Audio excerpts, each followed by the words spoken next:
Hi, my name is Matt Rollins, and I'd like to welcome you back to Singapore. I'm a consultant here in the region, and love being here. We're looking at 5 key capacities that leaders need as they, as Quinn has said, walk naked into the land of uncertainty. As they deal with vulnerability, being vulnerable, and not knowing what to do in a changing world. We've talked about values and the importance of values. We've talked about language and the power of language.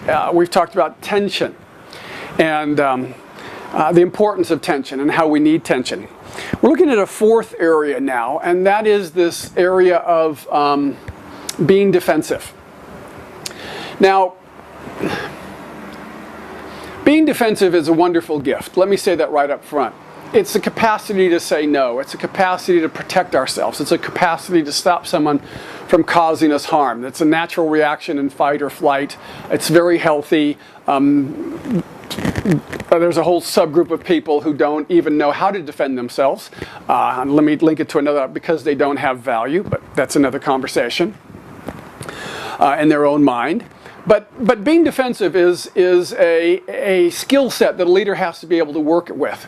Now, why do I say that? Because what we've got to know is we've got to know what to defend and what not to defend. Most often what we do is we end up defending ourselves. We end up defending ourselves from being vulnerable. When there's tension, we end up defending ourselves we seek power.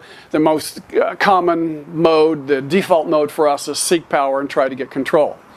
Control isn't bad, but it's just not effective many times when you're in difficult situations, because if I'm in control and that's my view of effectiveness, it's going to guarantee that you're ineffective.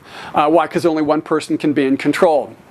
What we've got to do is learn how to be wisely vulnerable, how to walk through and to work with the data, the meaning, the assumptions, and the conclusions, to communicate with words and give people the meaning of the words and the data sets that we're drawing from in our communication as we engage them.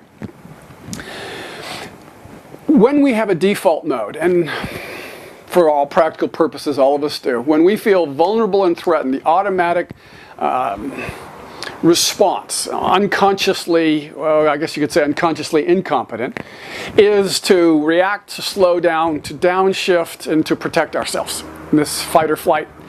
Now, if we're not careful when we're walking in this journey of vulnerability into an unknown future, we're defensive all the time, and when we're defensive all the time, we're not engaging life. We're conservative and we're not learning, and that's going to limit us. It's going to limit our relationships because people can't question us, because we become defensive. We can't look at the value sets, and are we expressing them in agreement to what we've talked about?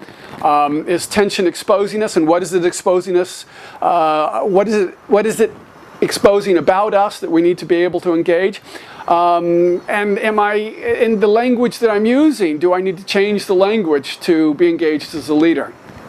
Now, these are the challenges for us in being vulnerable and learning when to be appropriately defensive and when to then disengage and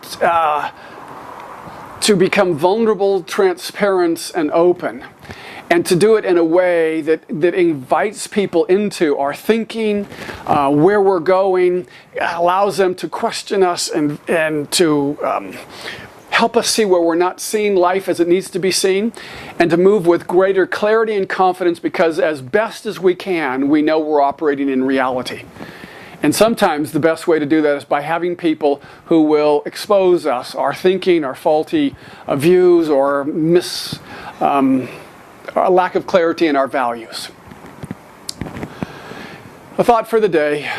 I trust you have a good week, and if you have questions, thoughts, reflections, please email me. Thanks.